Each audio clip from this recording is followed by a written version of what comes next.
Introduction है गुरु में। तो आज हम पढ़ने जा रहे हैं मॉलिक्यूलर ऑर्बिटल थ्योरी। आपको पता है कि मॉलिक्यूलर ऑर्बिटल थ्योरी इसलिए उसकी आवश्यकता पड़ी, क्यों उसकी जरूरत पड़ी या क्या नीड थी, मॉलिक्यूलर ऑर्बिटल की जरूरत क्यों पड़ी। जैसे कि वीवीटी फेल हुई तो उसकी जगह हाइब्रिडाइजेशन आया वैलेंस बॉन्ड थ्योरी की जगह, वैसे ही मॉलिक्यूलर ऑर्बिटल थ्योरी की क्या जरूरत पड़ी, क्योंकि कई जगह वीवीटी या हाइब्रिडाइजेशन की चीजें जस्टिफाई या डिस्क्राइब नहीं कर पाए। ठीक है, तो मैं विपक्ष कर रहा हूँ तो थोड़ा सा टेस्ट देते हुए आपको पढ़ाऊंगा, क्योंकि मैं चाहता हूँ लेक्चर में थोड़ा सा टेस्ट बना दें। हम पढ़ने जा रहे हैं MOT। फुल फॉर्म क्या है इसका? मॉलिक्यूलर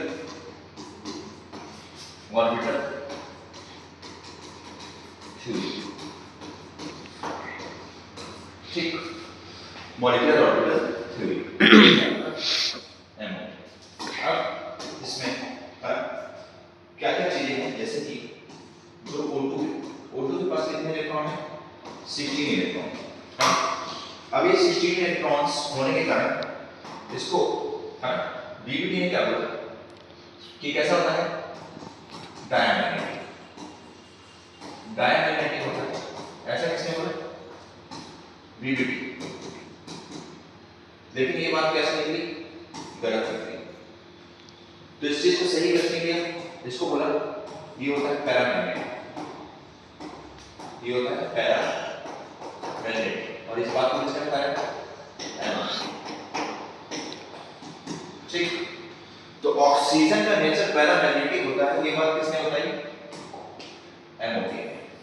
पैरामैग्नेटिक नेचर किसने बताया? MOT। ठीक है, और क्या बताया MOT ने? हीलियम प्लस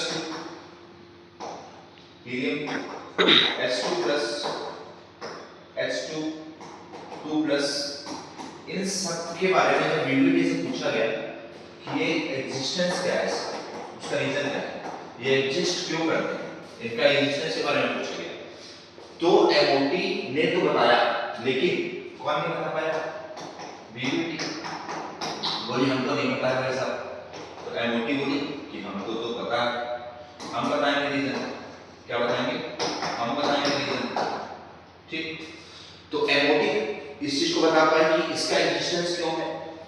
O2 या ऑक्सीजन जो है वो डायमैग्नेटिक नेचर का है ऐसा बोला वीवीटी ने, लेकिन होता कैसा है? पैरामैग्नेटिक नेचर का। ये कौन बताया? MOT ने बताया, है ना। ठीक है, अब वीवीटी बोला कि भाई साहब अगर आप ऐसा बोल रहे हो, है ना, और क्या बताया, है ना, MOT ने एक और चीज बताई। क्या बताया? MOT ने बोला कि क्या बताया? MOT से पूछा गया, वीवीटी से पहले पूछा गया, है ना, वीवीटी आप बताओ कि जो फ्रैक्शनल बॉन्ड ऑर्डर होते हैं, क्या चीज? Fractional bond order. अब आप सोच रहे हो बॉन्ड ऑर्डर क्या होता है? हम लोग पहले, मैं आपको पिछले लेक्चर में पढ़ाया थी हाइब्रिडाइजेशन वाले की बॉन्ड ऑर्डर क्या है। बॉन्ड ऑर्डर में number of bonds between two atoms, ये क्या है? Bond order. जैसे H2 में बॉन्ड ऑर्डर कितना है? 1। O2 में बॉन्ड ऑर्डर कितना है? बॉन्ड ऑर्डर कितना है? 2, है ना। ऐसे ही कुछ एक, जैसे मान लीजिए हमने ले लिया NO, ठीक है। अब इसका बॉन्ड ऑर्डर मान लीजिए फ्रैक्शन में आ रहा है 2.5, है ना। ये चीज पूछा गया, इसी को बोलते हैं फ्रैक्शनल बॉन्ड ऑर्डर। ठीक है, जब पूछा गया इसका बॉन्ड ऑर्डर क्या होगा, या फिर पूछ लिया O3 का बॉन्ड ऑर्डर क्या होगा, तो फ्रैक्शन में आया, मान लीजिए 1.5 का कुछ आ गया। ठीक, तो इस चीज को जस्टिफाई किसने नहीं कर पाया? कौन नहीं कर पाया? वीवीटी से पूछा गया कि भाई साहब बताओ इसका डेसिमल में क्यों आ रहा है, फ्रैक्शन में क्यों आ रहा है इसका बॉन्ड ऑर्डर। वीवीटी बोली हमको नहीं पता। तो कूद के कौन आ गया सामने? MOT ने क्या बोला कि हमको बताया भैया कि फ्रैक्शनल बॉन्ड ऑर्डर क्या होता है, हाँ। तो ये छोटी छोटी बातें हैं जिसके कारण MOT की डिमांड बढ़ी, MOT की नीड बढ़ी, है ना। MOT की नीड क्यों बढ़ी? 3 रीजन। पहला तो नहीं पता था कि O2 का जो पैरामैग्नेटिक नेचर है वो वीवीटी नहीं बता पाई। MOT बोली हम बताएंगे। H2 plus H2 plus H2 2 plus से पूछा गया, इसका एग्जिस्टेंस क्या है, तो BBT क्या होगी हम नहीं बता पाएंगे, होगी बोली हम बताएंगे। फ्रैक्शनल बॉन्ड ऑर्डर पूछा गया NO का O3 का, है तो कौन नहीं बता पाया, BBT नहीं बता पाई, तो MOT क्या बोली हम। अब कैसे बताएंगे क्या बताएंगे, है ना, वो समझते हैं। तो हम क्या पढ़ रहे हैं MOT, है ना। MOT बोलता है, पहले हम समझते हैं BBT क्या होता है और BBT से MOT कैसे डिफरेंट है, दोनों के बीच में डिफरेंस क्या है ना। तो BBT क्या बोलती है, BBT बोलती है कि दो एटम लेते हैं या दो एटॉमिक ऑर्बिटल लेते हैं, है ना, बीच में न्यूक्लियस होता है ना, जब ये आपस में कंबाइन करेंगे, है ना, तो ये कैसे कंबाइन करते थे, ऐसे कंबाइन करते थे, याद आ रहा होगा आपको, है ना, दो एटम ऐसे मिल रहे थे, ये आपस में बॉन्ड बना रहे थे, एक ये एटॉमिक ऑर्बिटल ले लीजिए, ये एटॉमिक ऑर्बिटल, एक ही एटॉमिक ऑर्बिटल, है ना, आप चाहे इसको 1s मान लीजिए चाहे इसको 1s मान लीजिए, दोनों एटॉमिक ऑर्बिटल आपस में ऐसे कंबाइन होते हैं, ऐसा कौन बोलता है, ऐसा कौन बोलता है, BBT, ऐसा BBT बोलता है। लेकिन MOT क्या बोलते हैं, ऐसा नहीं होता है, हाँ, MOT अपनी स्टाइल बताता है, हाँ, MOT क्या बोलता है, MOT बोलता है कि दो ऑर्बिटल लिया, है ना, कितने ऑर्बिटल लिए, दो ऑर्बिटल लिए, ये दो ऑर्बिटल आपस में आपने लिए, एक O का मतलब है ये भी AO मतलब एटॉमिक ऑर्बिटल,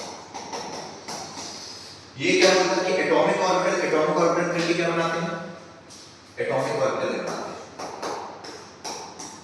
लेकिन MOT ऐसा नहीं होता, MOT क्या बोलती है, दो एटॉमिक ऑर्बिटल आपस में अगर कंबाइन करें, यहां पे फिलॉसफी कौन सी दी गई, ओवरलैपिंग की, यहां पे ओवरलैप करते हैं, और यहां पे जो मॉडल दिया गया वो था कॉम्बिनेशन का, कि आपस में कंबाइन करते हैं। अब दोनों एटॉमिक ऑर्बिटल आपस में कंबाइन करेंगे तो यहां पे ये क्या करेंगे, कुछ इस तरह से कंबाइन करेंगे,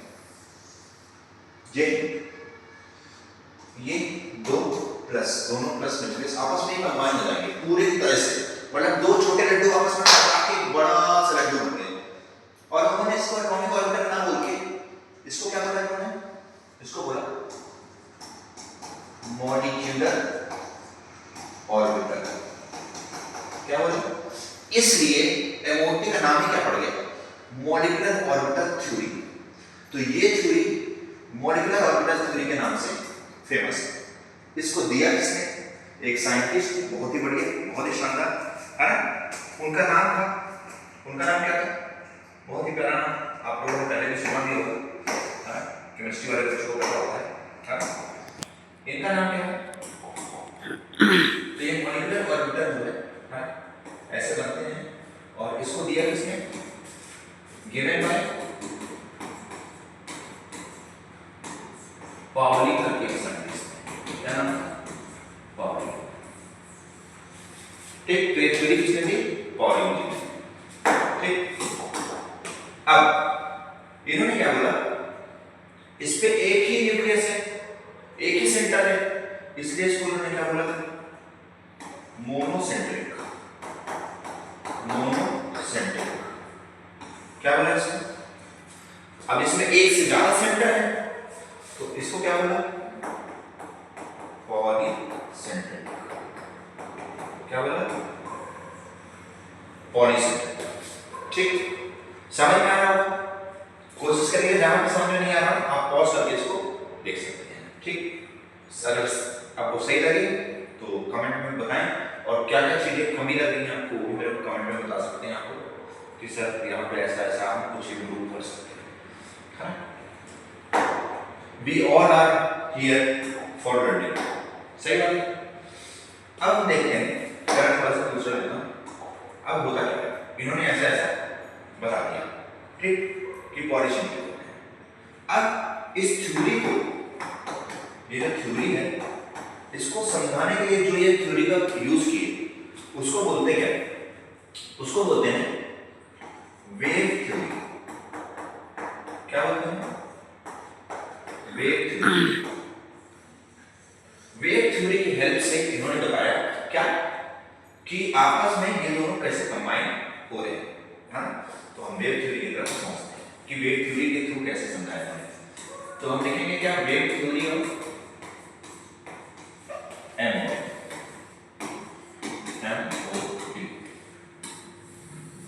ठीक, अब ये जो वेव थ्योरी है ना, तो इन्होंने क्या किया, इन्होंने वेव जैसे हम से लेते हैं ये एक वेव, थोड़ा सा और साफ तरीके से मानेंगे, एक एरिया में एक वेव, ऊपर वाला मामला प्लस होता है, नीचे वाला माइनस। ये हो गया आपका एक्स एक्सिस, ये हो गया आपका वाई एक्सिस। एक वेव और लेंगे, दो ऑर्बिटल है ना, दोनों ऑर्बिटल की वेव लेंगे। ठीक, ये हो गया आपका, ये हो गया प्लस, ये हो गया माइनस। ठीक है, ये दोनों को हम प्लस करते हैं। क्या कर रहे हैं? प्लस। ध्यान रखना है जब ये दोनों वेव आपस में जुड़ेंगे, ये दोनों वेव जब आपस में जुड़ेंगे तो इसको हम बोलते हैं क्या? CI, मतलब कंस्ट्रक्टिव इंटरफेरेंस। ठीक, ये दोनों वेव जुड़ेंगे। जब ये दोनों प्लस हो रहे होंगे तो आपको याद रखना है कि प्लस प्लस ऊपर रहेगा, माइनस माइनस वाला नीचे रहेगा। ठीक, अब जब ये ऐड होंगे तो होते कैसे हैं, थोड़ा सा इसको देख लेते हैं। ये वाला पार्ट जो है ऐसा होगा, ये हो गया प्लस, ये हो गया माइनस, है ना? अब होगा क्या, जुड़ रहे हैं। आपको पता है दो चीजें जुड़ती हैं तो बड़ी होती हैं। तो यहाँ पे इनका जो मामला है, यहाँ पे, है ना, जो ये जो ग्राफ आपको बन रहा है ये ऊपर की तरफ, ये थोड़ा सा बढ़ जाएगा, ऐसे ये भी हल्का सा बढ़ जाएगा। क्यों? क्योंकि ये कंबाइन हो गए, है ना? कंबाइन मतलब कंस्ट्रक्टिव हो गए, जुड़ गए। तो ये हो गया, ठीक है। और यही जो ग्राफ है इसको एक्चुअली उन्होंने बोला कि ये मॉलिक्यूल, इसको बोला उन्होंने BMO। क्या बोला इसको? BMO मतलब बॉन्डिंग मॉलिक्यूलर ऑर्बिटल।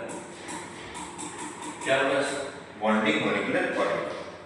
तो कंस्ट्रक्टिव इंटरफेरेंस से जो ऑर्बिटल बनता है उसको बोलते हैं बॉन्डिंग मॉलिक्यूलर ऑर्बिटल।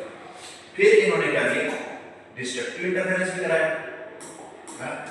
उन्होंने फिर दो ऑर्बिटल्स दी, उसके भी वेव दिए, एक दिया प्लस, एक दिया माइनस, है ना? एक्स और वाई, कोई भी एक्सिस ले लीजिए। अब यहाँ पे माइनस लेते हैं, यहाँ पे हमने क्या लिया? प्लस। दोनों को कंबाइन करा रहे हैं, हाँ? यहाँ पे क्या करेंगे हम? यहाँ पे हम जो कराएंगे तो मामला ऐसा होगा, यहाँ पे आप माइनस ले लीजिए, यहाँ पे आप प्लस ले लीजिए। ठीक, क्लियर? तो ये आपको क्या हो जाएगा? Destructive interference. एम आई राइट? क्या सही किया मैंने? ऐसा होता है क्या? बताइए, ऐसा ही होगा ना? क्यों? गड़बड़ लग रही है? सही है? डिस्ट्रक्टिव में ऐसा होता है क्यों? यहां पे हो जाएगा आपका DI, मतलब डिस्ट्रक्टिव, है ना? ऐसा नहीं होता ये, है ना? Destructive interference. माइनस वाला माइनस की तरफ होना चाहिए, ऊपर वाला तो प्लस कभी माइनस हो ही नहीं सकता ना।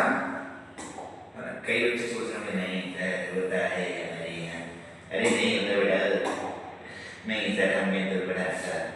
इसको आप ऐसा बनाओ, ये कर दिया, इसको जब ऐड करोगे ये आपका, तो आपको कैसा लगेगा?